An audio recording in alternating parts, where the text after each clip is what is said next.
Hey everybody, what is going on? I hope you guys are all doing well and welcome to another tutorial video. In this video, I'm going to be showing you guys how you can launch your site on WordPress. So let's get right into it.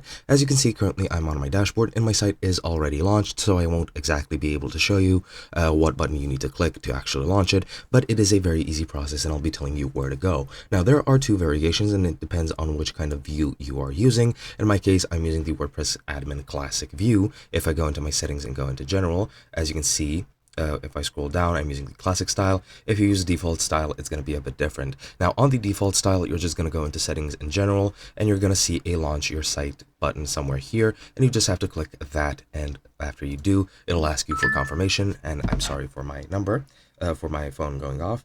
Yeah, you can click that and then your site will launch. Alternatively, if you're using the WordPress admin view as I am, then you're going to go into hosting and then you're going to go into site settings.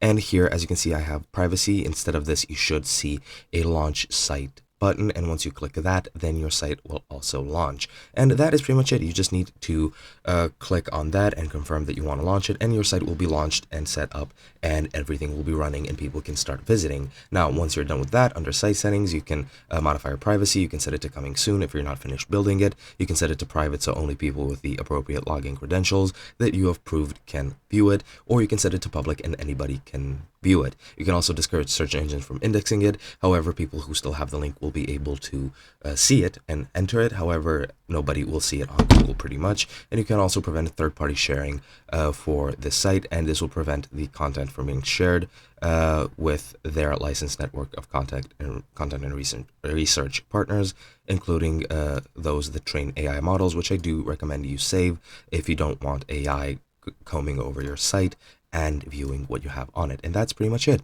Hope you guys enjoyed, and I'll be seeing you guys in another video.